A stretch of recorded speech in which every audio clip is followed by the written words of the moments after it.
welcome to Sophie & Co. I'm Sophie Shevardnadze.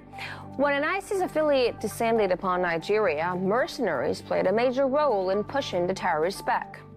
Is outsourcing the name of the game when it comes to modern conflicts? Well, I asked Cobus Claassens, the managing director at Pilgrims Africa and Veteran Soldier for Hire. Mercenaries have been the mainstay of African wars for decades, having a decisive impact in Sierra Leone, Angola, Nigeria, and other theaters of conflict. And while the media portrays them as dangerous, cash-hungry brutes, local governments still hire soldiers of fortune to get them out of tight spots. Why are small mercenary companies more efficient than regular national armies on this continent? Are private military contractors a viable solution to endless regional conflicts? And could their actions help to bring peace to war-torn hotspots in the long term? Cobus Claassens, Managing Director at Pilgrims Africa and Executive Outcomes Veteran. Welcome to the show. It's great to have you with us. Now, Cobus, you run your own security company now after having spent years in the Special Forces and then reached fame as a member of Mercenary Unit Executive Outcomes. There have been TV programs about you. A character based on you. It was played by Leonardo DiCaprio in Blood Diamond. Are you using all this fame and attention to bring more clients to promote the business? Is this a good thing? Right. So we all get older, obviously, and we follow different career paths. Let me just rectify something from the start. Not so much special forces units as airborne units. Close, but not the same. That's where I spent my military career. And yes, after that, I joined Executive Outcomes, and I had a couple of years with them. And after that, I formed my own company and then carried on from there. And now, for the last 11, 12 years, it's been Pilgrims Africa, which I'm a shareholder and a director. Quite happy to do normal, commercial, and domestic type of security work. All right, but what about the media question? Do you like the media attention? Does it help you get clients? Is it a good thing for business? No, I don't like. I'm media shy, and so many people in my business. However, I'm one of the older guys around, and I feel that we should have a voice. And if it's a sensible set of questions, we should answer them, and we should speak out for our industry and also for that of the private military business, because we feel that that has a right to exist. It has a place in modern business and politics, and somebody should answer those questions and be on the media. So here I am. Reluctantly, but quite willingly, yes. So why is it, though? Because other mercenaries from your generation that I talk to, and I've spoken to quite a few, they've said that the media always portrays them in a negative light. Do you feel that sting as well? Do you feel that the public opinion is against you because you're considered a mercenary?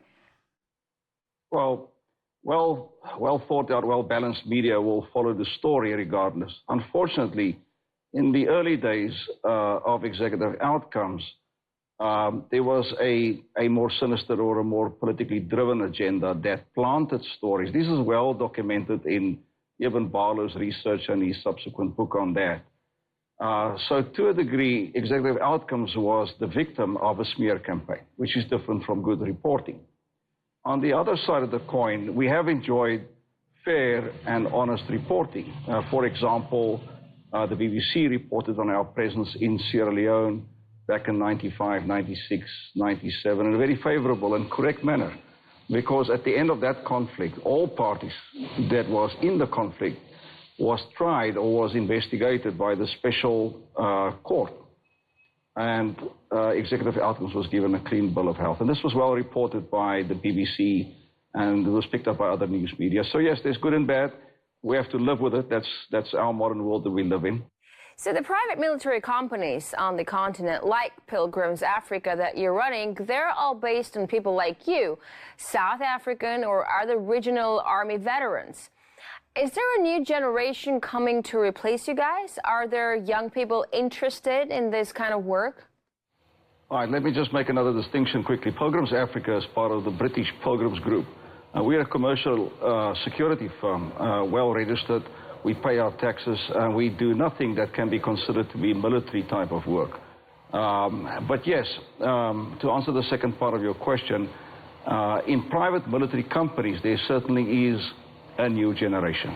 Back in the day, it was an exclusive small group, was commonly known as the circuit. Everybody knew each other, and to a degree, people understood the reputation of people, and because of that military action in Iraq and Afghanistan, that led to a whole generation of new young soldiers that left the services and went into the private security work, and many of them found their way into private military companies. The market was flooded, not necessarily with quality people. Many of the guys were good, but many of the guys were not so good. And some of them got kicked out of the military and then also migrated towards a career in the private security industry. So, to be honest, modern security businesses had to catch up with the rest of the world and properly vet candidates and employees and go through the same process as any corporate entity would these days, to determine if the candidate sitting in front of them for a job interview is in fact qualified, is in fact experienced, and is in fact the right guy for the job. So I can see that, you know, you're so experienced in the military world, in a private military world. How do you recruit people? Do you look for physical attributes first and foremost, or mental strength, or moral fiber? How can you tell without combat testing that a person is solid, reliable, hireable? Well, there's again two sides to this answer. The first is the commercial security business that is of an international scale, and it has clients that are listed companies all over the world. You know, there's a new international standard for security companies. It's called the PSC1 standard, United Nations driven, and it is client-facing, and it is all about compliance. So as part of that process, we have to be compliant with the way we recruit our personnel, whether we recruit a security guard or whether we recruit a director. So we go through the same recruitment process as any corporate entity would go through. When it comes to a PMC, or rather, let me delve down a little bit into the sort of slightly murkier world of military contracts that is handed out by dodgy governments or by dodgy entities. Then it's word of mouth. Normally, they would approach somebody that they trust, or they would have a solution pitched to them by a entity that is registered offshore and that consists out of former military personnel. And those guys would then put word of mouth out. They would use social media, phone calls, emails, and they would gather the guys pretty quickly. In general, they would recruit people they know, but if it's a large contract and there's a lot of guys needed, then obviously sometimes the quality slips a little bit. So you mentioned that your company mostly does defensive work, and you said that you make a distinction between companies that only do protection jobs and those that also go on the offensive. Do you miss working on a company that can mount offensive operations? Is it more fun to be chopper hopping after, I don't know, Boko Haram in the bush than escorting an oil executive from the airport to the rig and back?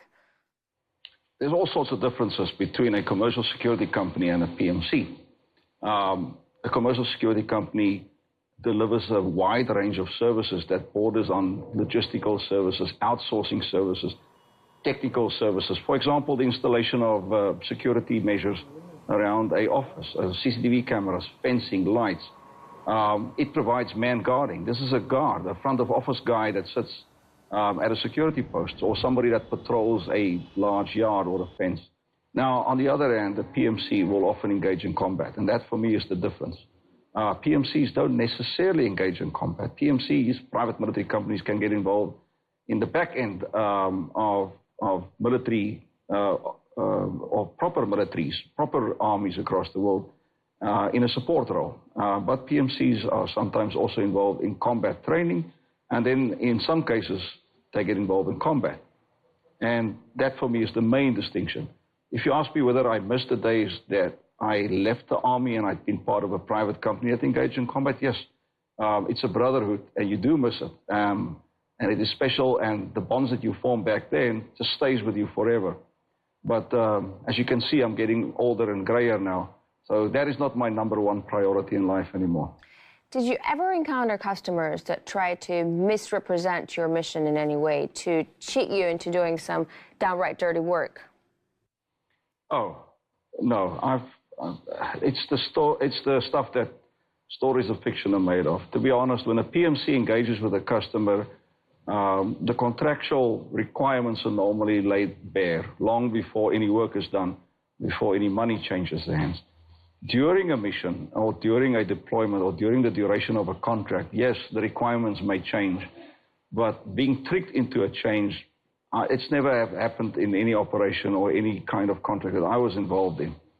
Normally, there would be a bit of give and take. Normally, there would be add-on expectations from the customer.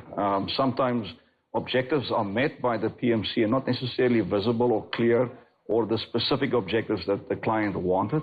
So that would be a process of negotiation. It is a business after all.